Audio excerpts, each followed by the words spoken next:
بسم الأب والابن وروح القدس الإله الوحيد آمين. هلم أيها روح القدس وأرسل من السماء شعاع نورك. Quand je fais une pause, ça veut dire que je vais à la ligne. هلم يا أبا المساكين، هلم يا معطي المواهب، هلم يا ضياء القلوب. السلام عليك يا مريم يا ممتلئة نعمة، الرب معك، مباركة أنت في النساء ومباركة ثمرة بطنك سيدنا يسوع المسيح. يا قدسة مريم يا والدة الله، صلي لأجلنا نحن الخطأ الآن وفي ساعة موتنا آمين. Voilà.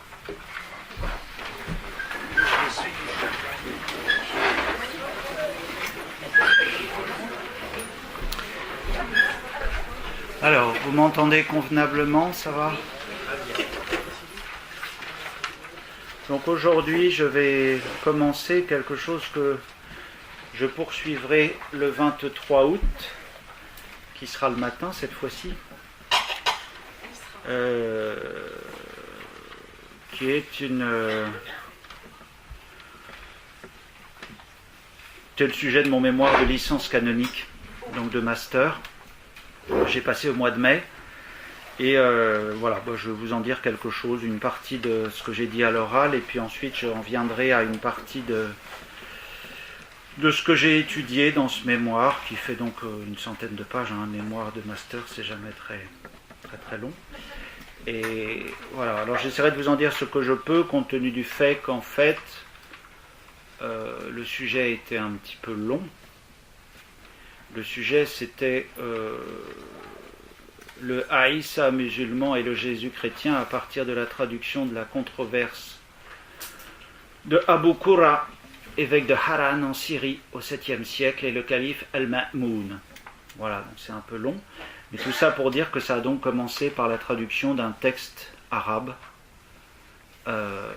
afin de pouvoir en faire une discussion théologique. Voilà. Donc je commence. Vous prenez ce que vous pouvez. On a prié le Saint-Esprit. Donc vous prenez ce que vous pouvez. Des fois c'est compliqué, des fois c'est facile. Je ne me rends pas toujours très bien compte.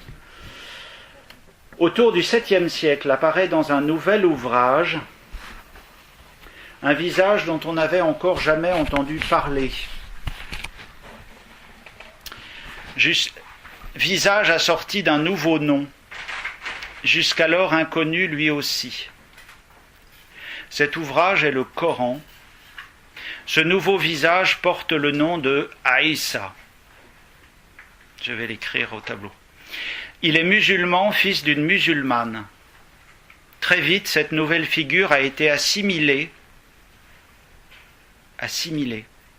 à une personne qui est au centre de la vie chrétienne, et pour cause, Jésus-Christ. Par quel mystère un pareil amalgame a-t-il bien pu se faire jour? Cette question n'a pas encore reçu de réponse définitive. On ne sait pas pourquoi Aïssa a été identifié à Yassoua. Donc je vais l'écrire pour ceux que ça.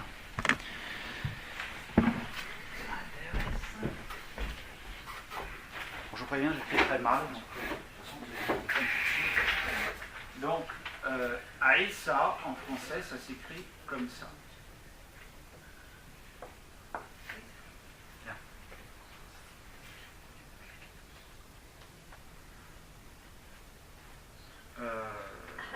Non, c'est pas ça.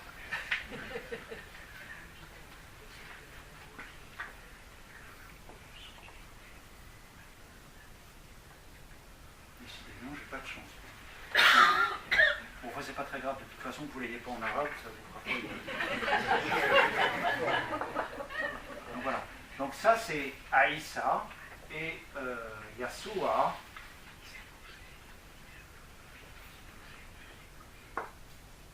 C'est ça. Donc celui-là, il s'écrit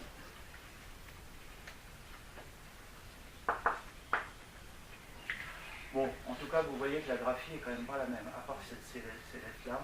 Oui, d'ailleurs, c'est ça, c'est pour ça que je me suis couru. C'est pas un aïn, c'est un ya. Il me semblait bien qu'il y avait un problème. Voilà. Donc, comment ces deux mots ont-ils pu être pris l'un pour l'autre? Yasua, oui, alors des fois on met un Y aussi. Yasua, vous avez le même mot en hébreu, hein, Yeshua. Vous savez qu'en hébreu, les chines deviennent des sines. En hébreu et en syriaque, le shin devient un sin en arabe. Donc Yasua, c'est Yeshua, c'est exactement le même. Voilà, donc ça c'était le point de départ. Comment est-ce que c'est possible? Il se trouve que la première traduction du Coran a été faite en latin et elle a été commandée au XIIe siècle, en 1141, par un bénédictin qui s'appelle Pierre de Montboissier, que vous connaissez peut-être mieux sous le nom de Pierre le Vénérable.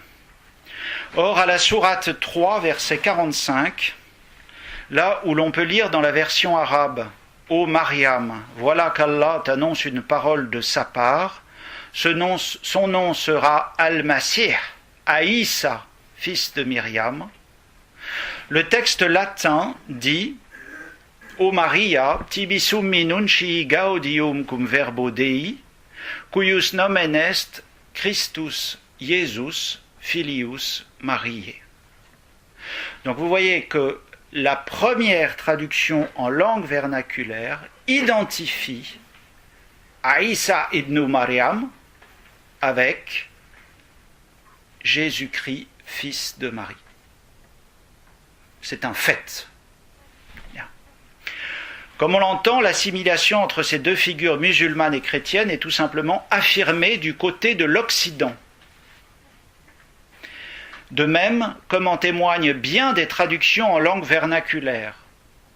Bon, je n'ai pas fait le tour de tout, vous imaginez. Hein. C'est vrai en français, en allemand, en anglais, en espagnol, en italien, en grec, en latin. Mais ce n'est pas vrai en persan. Alors c'est très intéressant, vous savez que le persan s'écrit avec le même alphabet que l'arabe, à quelques lettres près, je crois, je ne connais pas le persan. Mais quand on va chercher dans le Coran la concordance du mot Aïssa, on trouve bien écrit Aïssa et non pas Yasua. Donc ça veut dire que le persan, lui, a bien gardé le bon mot. Bien. Comme en témoignent des traductions en langue vernaculaire, le terme Aïssa est aujourd'hui rendu par Jésus, si bien que l'on pense pouvoir appliquer indifféremment à Jésus et à Aïssa ce qui est dit respectivement de l'un et de l'autre dans chacune des religions islamiques et chrétiennes. Ces deux visages renvoient-ils bien à la même personne? Telle est la question à laquelle a voulu répondre mon étude. Si l'amalgame a donc été rapidement fait, il n'en fut pourtant pas toujours le cas, comme le montre la controverse du début du IXe siècle entre l'évêque melkite de Haran en Syrie, Théodore Abou Koura, donc Abou ABU et Koura QU2RAH. Vous trouverez sur internet en tapant Abou Koura un wiki assez bien fait par quelqu'un que je connais, qui par une magie, bon, il est orthodoxe donc c'est normal, mais par une magie qui m'a laissé un peu pantois, a fait d'Abou Koura un évêque orthodoxe. Bon, à cette époque-là, il n'y a que des catholiques, hein, mais enfin bon, je ne sais pas comment il... Bon, mais bref. Donc à part cette petite chose qui est peut-être sans doute discutable, il reste que vous trouverez quelque chose de très très bien fait sur Abou Koura, qui a été beaucoup étudié. Je vous en prie. Donc, la controverse, disais-je, du IXe siècle entre l'évêque melkite Abou Koura et le calife Al-Ma'moun. Donnée en arabe, cette controverse témoigne de la grande connaissance de cet évêque chrétien pour le Coran dans sa langue originelle, qui est la seule dans laquelle on peut entendre le Coran. Je vous le rappelle pour ceux qui ne le savent pas.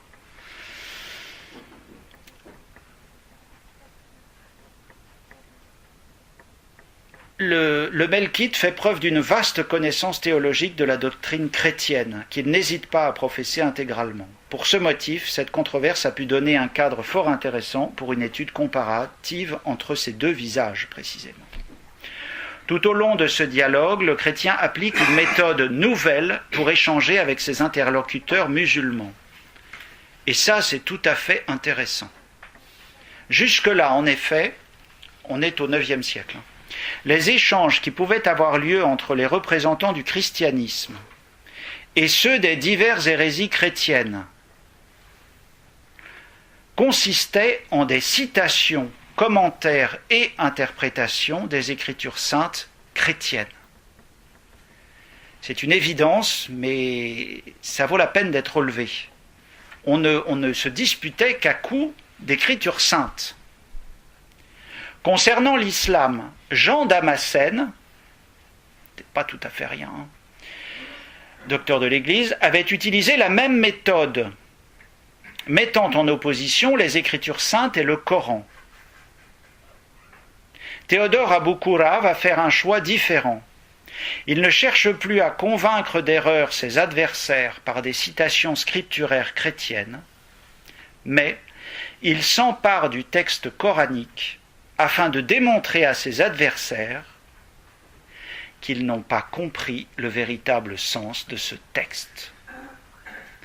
Donc c'est une audace pantagruélique. C'est inouï d'oser dire à quelqu'un « t'as pas compris ce que tu lis, je vais te l'expliquer ». Ceci dit, il a une maîtrise de l'arabe parfaite et il a connu la création du Coran incréé, la création du Coran.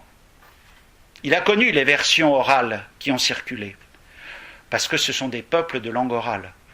Donc il a une connaissance de tout ça qui lui permet de remettre en cause certains versets du Coran, ce qui est encore une audace extraordinaire, et de pouvoir donc dialoguer avec des gens en leur disant « Non mais attends, t'as pas compris, t'as pas été au bout de ce que tu racontes. Quand Allah dit « nous », ça veut bien dire qu'ils sont plusieurs. » Alors les musulmans, ils bottent en touche, mais voilà. C'est à la fois très audacieux et très intéressant quant à la méthode, mais au lieu de fusionner les deux visages du Messie, donc, retenez bien, hein, Al-Masih, en arabe, ça veut dire le Messie. Le Mashar, en hébreu. Donc, vous avez deux figures. Aïssa Al-Masih, ça c'est dans le Coran. Yassoua Al-Masih, ça c'est chez les chrétiens. Donc le terme commun c'est Al-Masih, le Messie. Le Messie islamique est-il le même que le Messie chrétien? Voilà la question qui s'est posée. Et lui, justement, il ne s'intéresse qu'au Messie coranique Aïssa. C'est-à-dire qu'il rentre totalement dans la croyance islamique. Il dit, ça y est, je suis musulman maintenant. On va parler entre nous, vous allez voir que... Tout en essayant de faire apercevoir aux musulmans qui disputent avec lui les traits du Jésus chrétien. En disant, vous savez, le bonhomme que vous appelez Aïssa, regardez plus près quand même, hein, parce que c'est peut-être pas celui que vous pensez que c'est. Son vrai objectif est de conduire ses auditeurs vers la découverte du Rédempteur. Bon, il n'y arrivera pas, mais c'est ce qu'il a essayé de faire. Alors, je vous donne juste brièvement, pour finir cette introduction, les apports de l'étude que j'ai faite. Il s'agit du premier dialogue en arabe entre des musulmans et un chrétien. C'est extrêmement important. Théodore Aboukura apparaît donc ainsi comme le premier père de l'Église arabe chrétienne, successeur du grand docteur de l'Église, Jean Damascène, qui lui n'écrivit qu'en grec. Vous le savez peut-être. Il parlait arabe couramment, mais il n'a rien écrit en arabe. Deuxièmement, dès la lecture de la traduction de la controverse, vous devez me croire sur parole parce que vous ne pourrez pas la lire, elle n'est pas tout à fait achevée. On est frappé par la vérité du dialogue qui s'instaure entre les membres de la cour du calife Al-Ma'moun et l'évêque Melkite. Sans doute, Aboukura a bénéficié de l'amitié du calife, ils s'entendaient très bien, c'est indéniable. Mais le calife avait une ouverture d'esprit qui s'est refermée après sa mort. Mais il n'a pas pour autant ménagé ses auditeurs. Et pareillement, les musulmans ont eu un discours globalement ferme.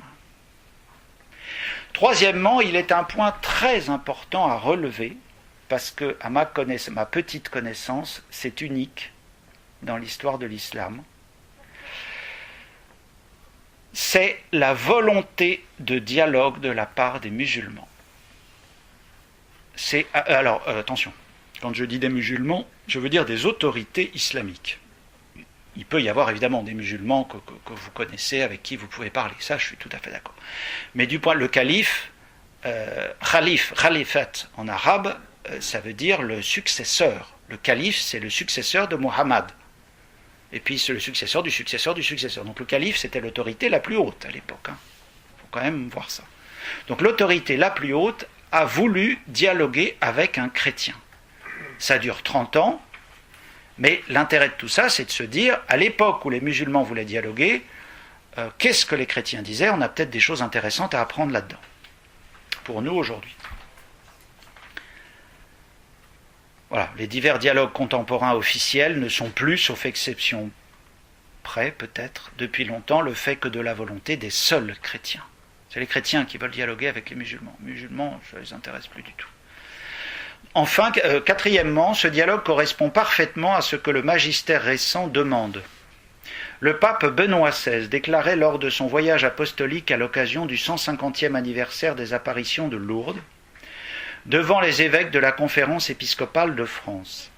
« Je crois qu'il est bon de commencer par l'écoute, puis de passer à la discussion théologique, pour arriver enfin au témoignage et à l'annonce de la foi elle-même. » Le pape se faisait ainsi l'écho d'une récente note doctrinale sur l'évangélisation de 2007, de décembre 2007, une note doctrinale de la Congrégation pour la doctrine de la foi. Et finalement, à titre plus personnel, cette étude a été l'occasion pour moi d'une connaissance plus approfondie des livres sacrés des musulmans, notamment le Coran. Donc voilà cette petite introduction. Et je commence tout de suite là. Bon, j'avais 4 parties dans mon devoir. Il y en a une qui est à mon avis abordable. Bon, les deux autres demandent des connaissances de théologie un peu poussées. Donc c'est possible que ça vous parle moins. Mais la première, qui fait une 50aine de pages, on devrait avoir de quoi aujourd'hui, et largement la prochaine fois, peut vous intéresser. Ce sont toujours des comparaisons. Je suis toujours dans le titre de mes conférences, Faux semblants islamo-chrétiens. Donc il va s'agir de comparer telle chose dans les deux religions. Le thème de l'alliance, le thème du péché, le thème de la création, le dessein divin, l'écriture, l'inspiration. Voilà. Je précise, parce que le mot va revenir, controverse en arabe se dit mujadala.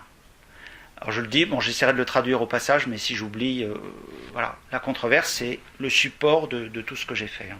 Le support arabe de ce commentaire. Donc cette partie s'intitule Le Messie, commencement et fin. Commencement de tout et fin de tout. Ce n'est pas par un hasard si la controverse s'ouvre sur la question de l'alliance entre Dieu et l'homme. Je ne vous lis pas la controverse, hein, on n'en finirait pas, il y en a 50 pages. L'alliance est le thème central de la révélation judéo-chrétienne. Vous le savez, peut-être, je l'espère. Tandis que l'obsession de la pureté est l'inquiétude primordiale du musulman. Alors effectivement, je vous fais juste une petite parenthèse, la troisième ligne du dialogue, c'est le calife demande à Abu Qura, le prépuce est-il pur ? Voilà, c'est le début du dialogue. Donc, vous voyez, c'est assez intéressant parce que ça montre l'obsession de la pureté chez le musulman pratiquant. Elle le met en quelque sorte en relation avec Allah. C'est la pureté du musulman qui le met en relation avec Allah. Ainsi sont rapidement entremêlées entre Abu Qura les notions d'alliance, de circoncision et de création de l'homme. Et bien que le thème du péché originel ne soit pas explicitement traité dans la controverse, il est capital de l'aborder, afin de bien saisir les positions islamiques et chrétiennes qui en découleront. L'Écriture sainte relie en effet toujours le mystère chrétien de l'incarnation avec la réalité du péché de l'homme.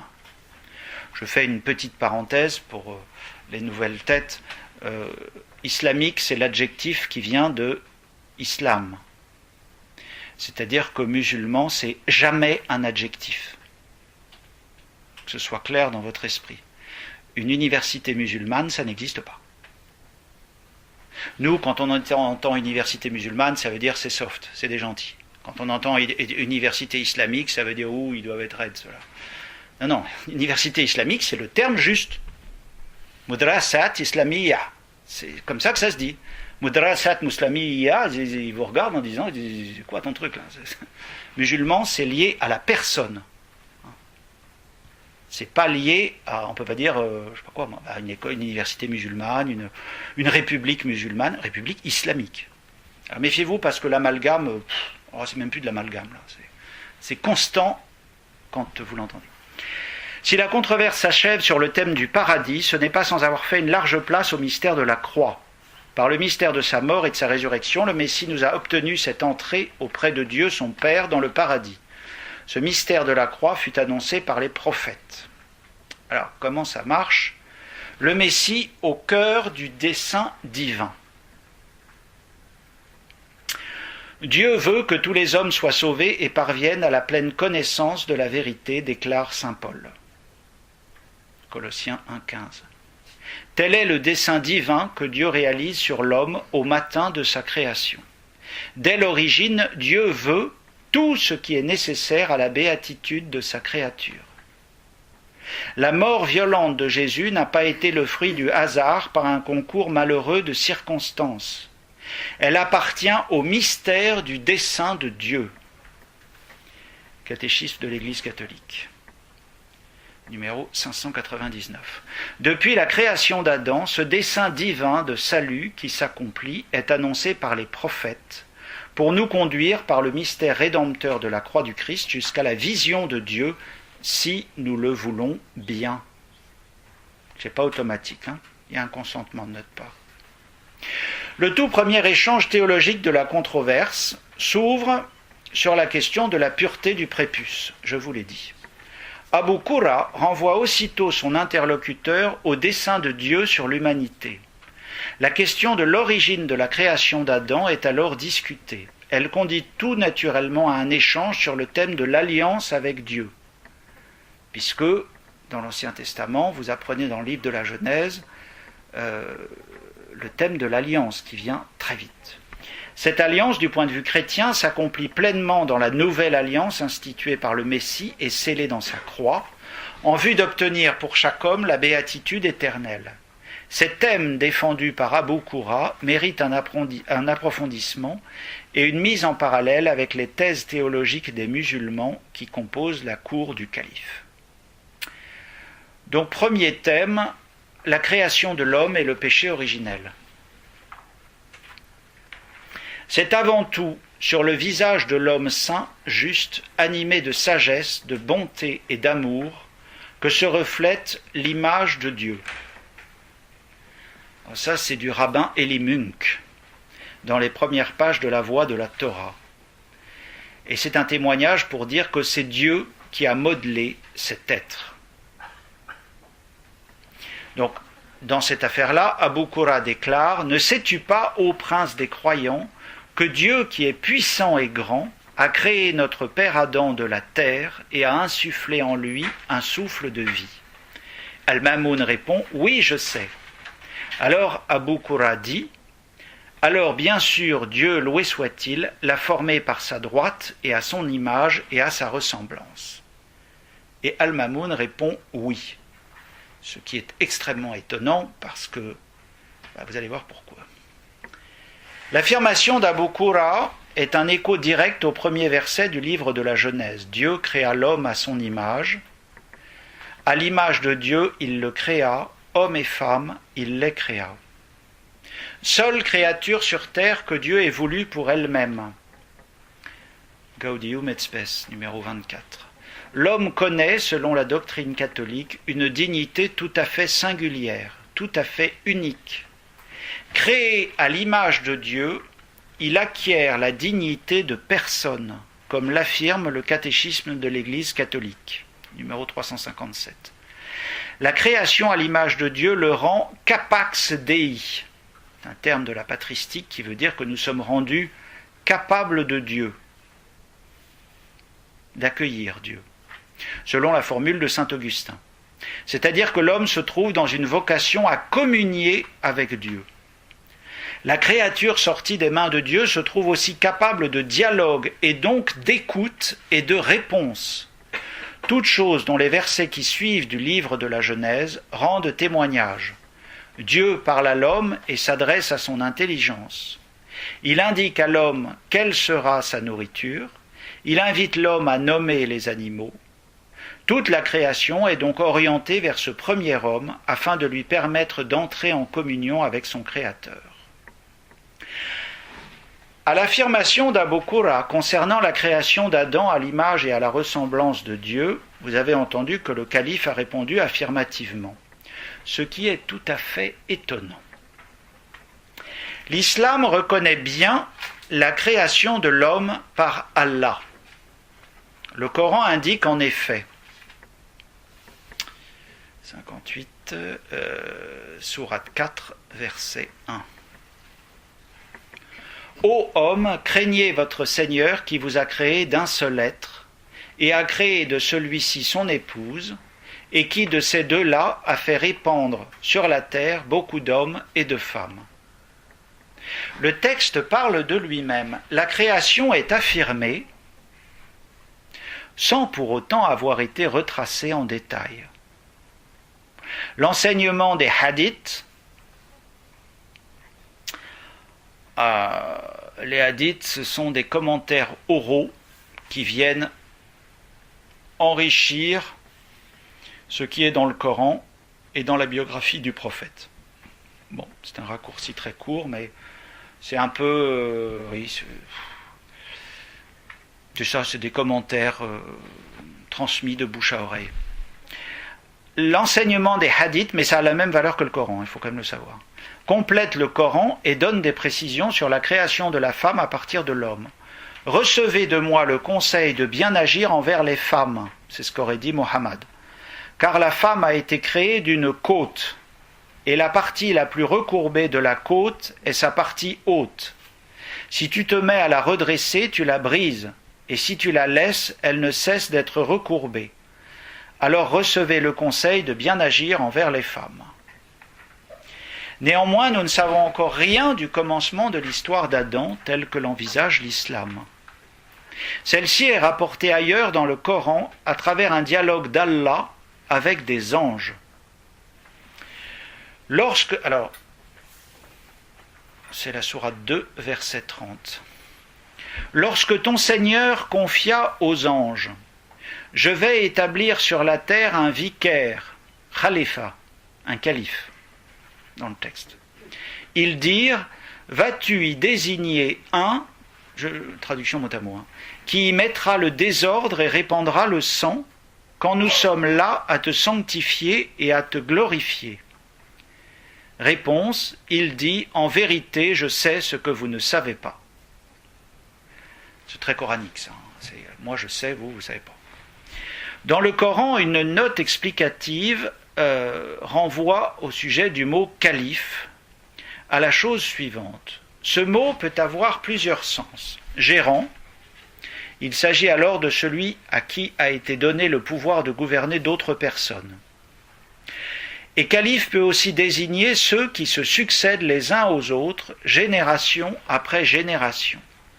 C'est ainsi qu'est décrit implicitement Adam.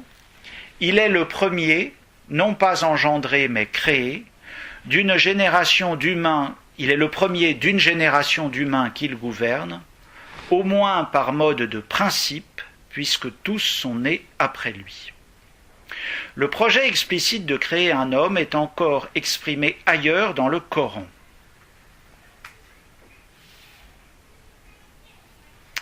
C'est la sourate 38, verset 71.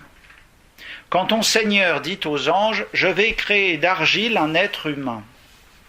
Comme on le remarque, il est uniquement question de la matière, l'argile, dont Adam va être tiré, mais jamais d'une création d'Adam, à l'image d'Allah. C'est inexistant dans le Coran. C'est en effet un principe différent qui préside à la création d'Adam en islam. Il s'agit d'une nature particulière. une nature particulière, ou plus exactement d'un principe naturel qui habiterait tout homme, la fitra, F-I-T-R-A. La notion de fitra apparaît dans le Coran. Dirige tout ton être vers la religion exclusivement pour Allah, telle est la nature, fitra, qu'Allah a originellement donnée aux hommes. La traduction ne rend malheureusement pas le texte arabe original. En reconstituant partiellement le mot à mot, on peut lire littéralement « Dirige tout ton être vers la religion Hanifa », c'est-à-dire originelle, créée fitrata, fitra vient du mot fitrata qui veut dire création par Allah, religion dans laquelle il a créé les hommes. Le terme fitra est ici décrit, mais il n'est pas défini théologiquement. C'est-à-dire qu'il a mis une nature, mais on ne sait pas de quoi il s'agit. Et le Coran n'apportera pas davantage de précision sur ce terme. Ce sont à nouveau les hadiths qui vont permettre de mieux cerner le contenu de cette sorte de nature originelle. Dans le hadith muslim, il y a 6 hadiths principaux et muslim est le premier. On peut lire en effet « Il m'a été raconté de la part d'Abu Huraïra que le messager d'Allah, c'est-à-dire Mohammed, a dit « Toute personne est engendrée par sa mère dans un état de fitra, donc d'orientation naturelle vers Allah, après quoi ses parents font de lui un juif, un chrétien ou un mage. Mais s'ils sont musulmans, ils en font un musulman. » Alors ça c'était très très important parce que ça veut dire que au regard de l'islam, nous sommes tous nés musulmans. Mais on l'ignore. Le principe de la fitra apparaît donc comme une sorte de nature infusée par Allah dans toute créature lors de sa conception. Cette nature n'évoque rien qui ressemblerait à une image qui aurait présidé à la création de l'homme de la part d'Allah. Cependant, cette fitra est hanifa, c'est-à-dire qu'elle est une inclination vers, une orientation vers. On peut donc parler d'inclination naturelle à croire en Allah. Inclination naturelle dans le sens où elle a, pour ainsi dire, été dans l'homme depuis le commencement, depuis le premier homme, Adam. Cette fitra, inscrite au cœur de l'homme tel qu'Allah l'a créé, est une foi monothéiste au sens fort du terme.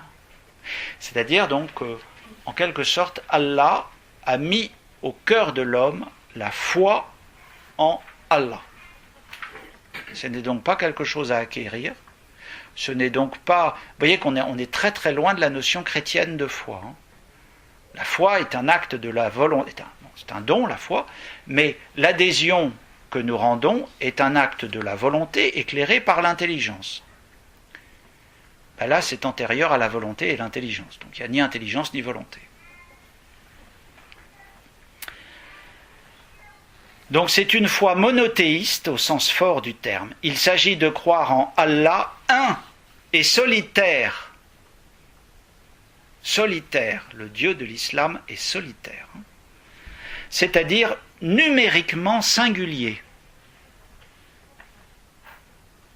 Ce qui place le croyant, entre guillemets, hors du danger de toute forme de polythéisme réel ou présumé.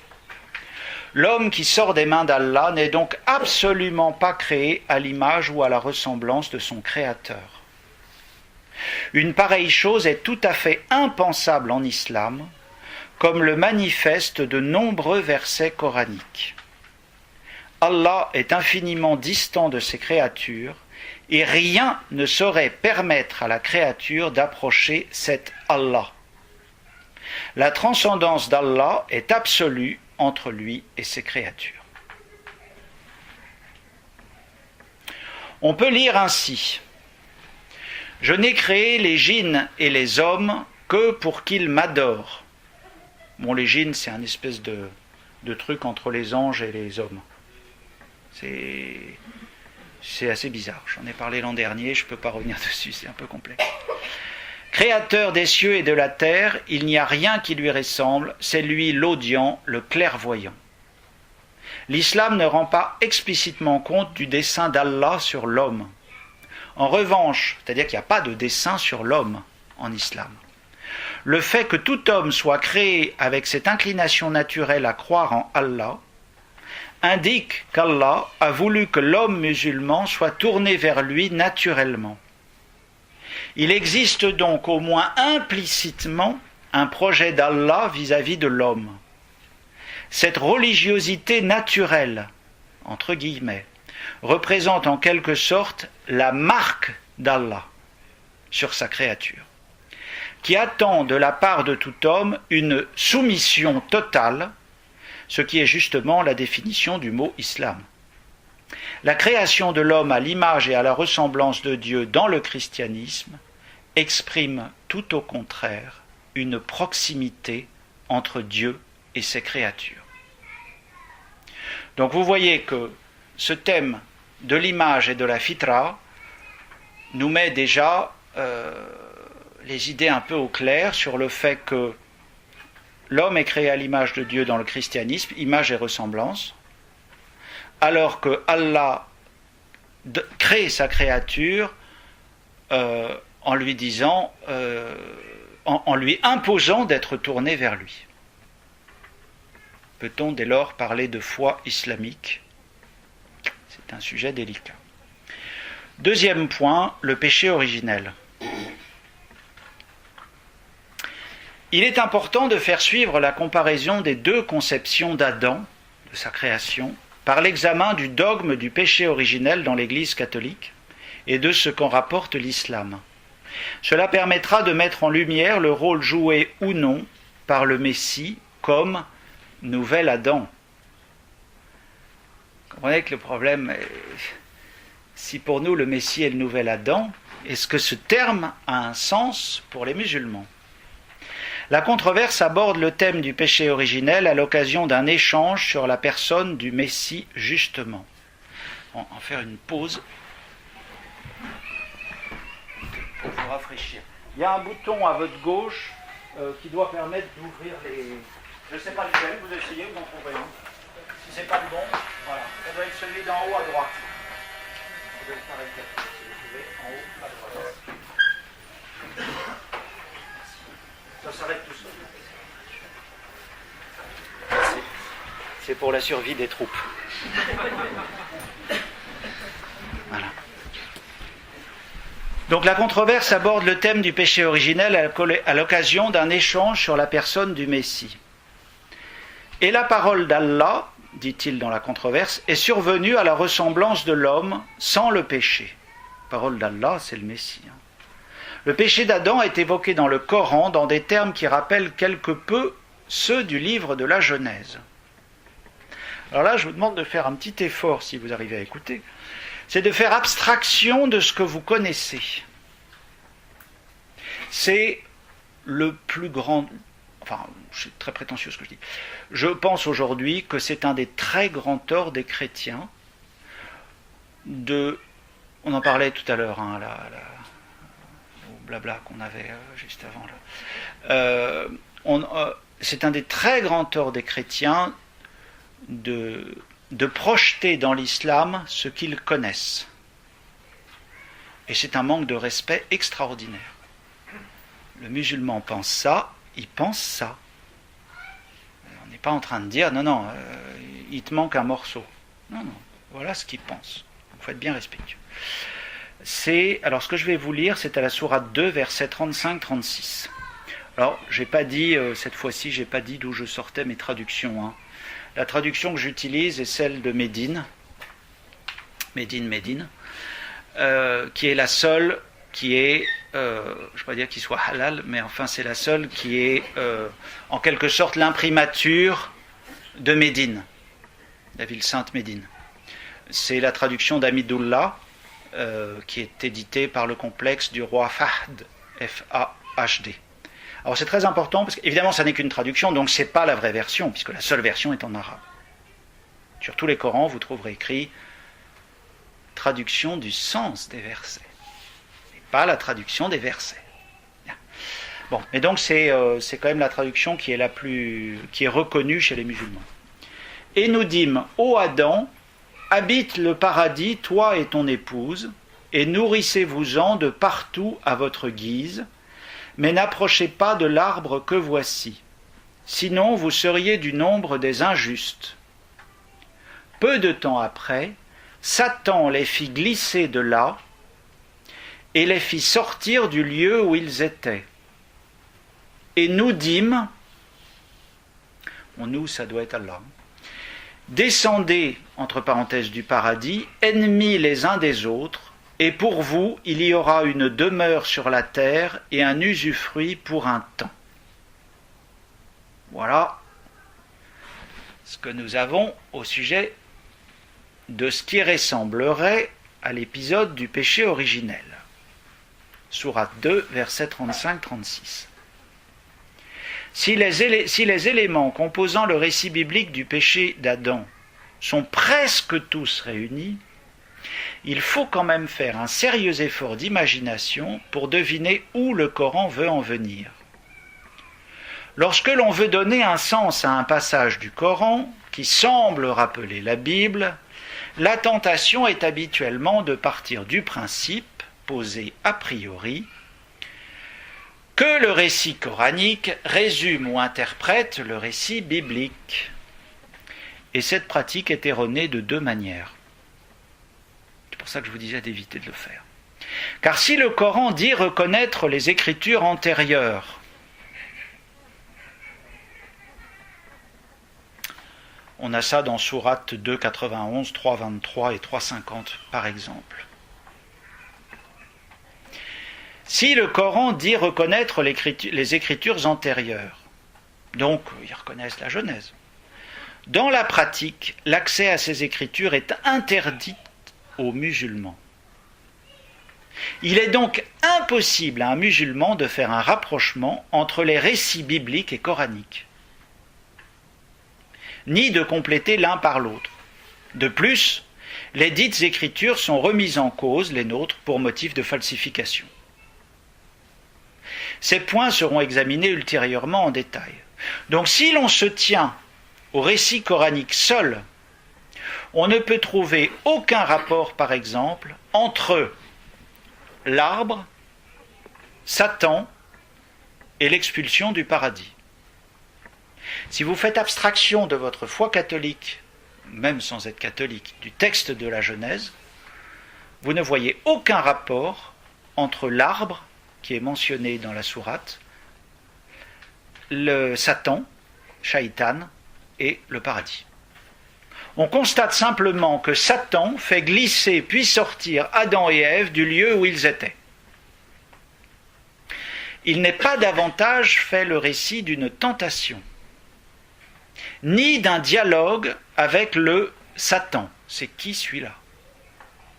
Comme on le voit au contraire dans le récit biblique. De plus, dans le récit coranique, c'est Satan qui semble renvoyer les deux occupants du paradis. C'est lui qui les fait glisser. Alors que dans le récit biblique, c'est Dieu lui-même qui les chasse. On notera cependant qu'Allah donne l'ordre au couple de descendre. Descendre d'où? C'est pas écrit dans le texte. Si bien qu'on ne sait au juste qui les a renvoyés. Satan leur dit de glisser et Allah leur dit de descendre. De quoi ça s'agit?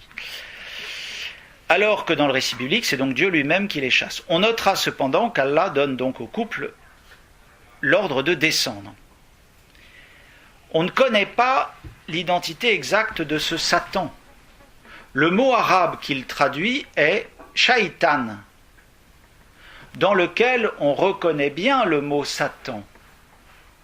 Mais cela pose tout de même un problème grave, car le chef des démons dans le Coran est bien un ange, mais il ne porte pas le nom de Shaitan.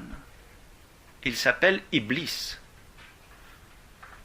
Iblis est cet ange qui refusa de s'incliner devant Adam, comme le rapporte le Coran. Donc, sourate 2, 34.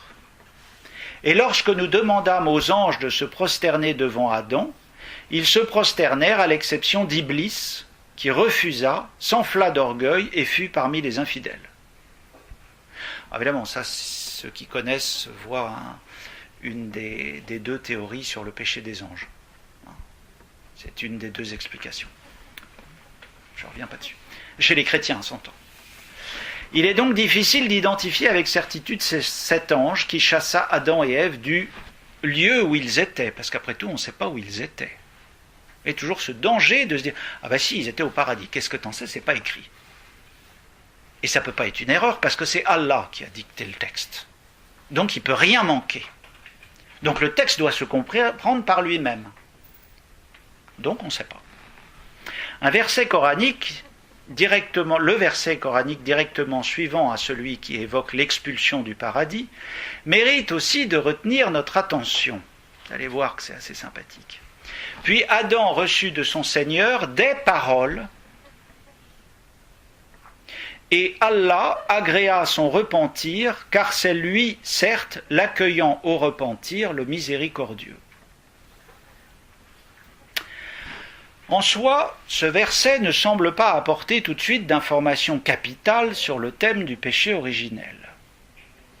Mais la question peut se poser de savoir quelles sont ces paroles qu'Adam reçut de son Seigneur. Or, une note du Coran précise que ces paroles ont permis à Adam de demander le pardon d'Allah.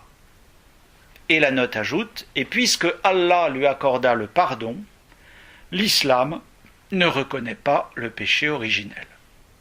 C'est QFD.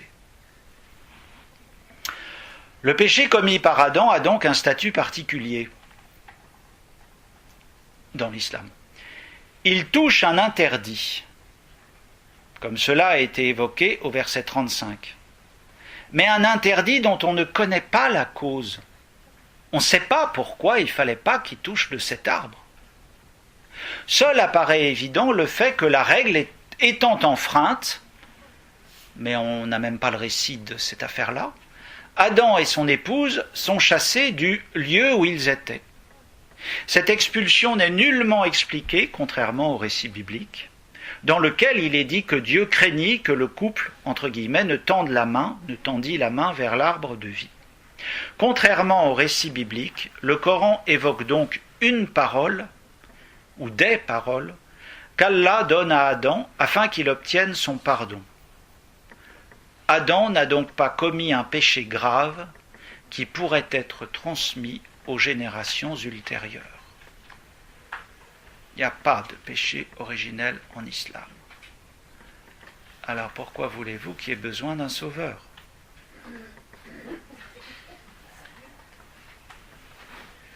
Vous y sauvez quoi ?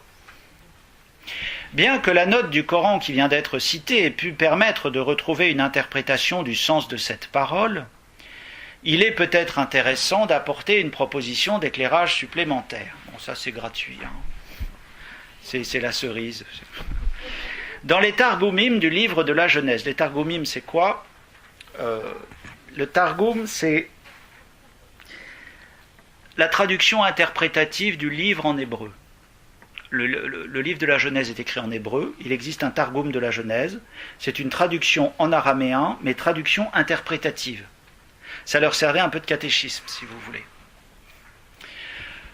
Dans un Targumim du livre de la Genèse, en l'espèce le Targum Néophiti, comme dans le pseudo-Jonathan, bon, ça fiche, le mot Dieu est très souvent remplacé en araméen par l'expression Memha Delaha, c'est-à-dire la parole de Dieu.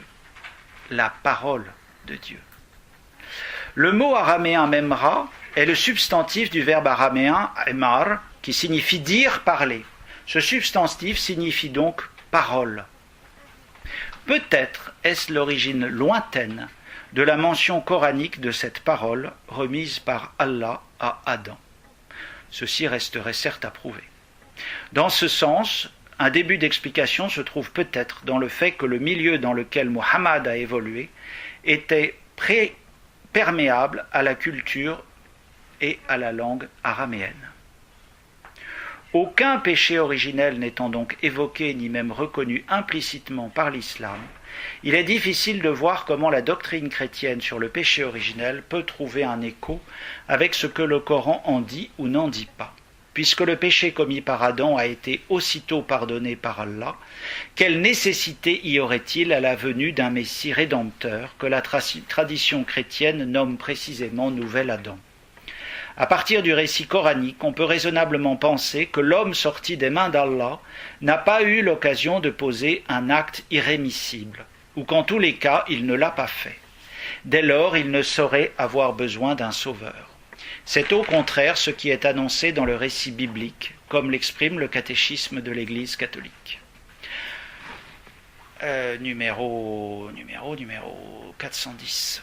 Après sa chute, l'homme n'a pas été abandonné par Dieu. Au contraire, Dieu l'appelle et lui annonce de façon mystérieuse la victoire sur le mal et le relèvement de sa chute.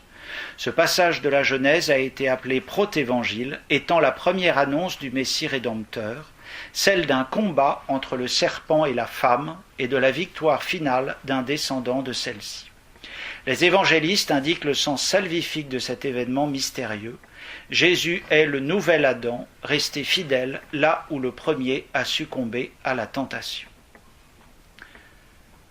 Les éléments qui ont pu être mis en lumière de part et d'autre manifestent combien sont éloignées l'une et l'autre les conceptions islamiques et chrétiennes, tant quant à la création du premier homme que quant au péché commis par celui-ci, avec des conséquences très différentes.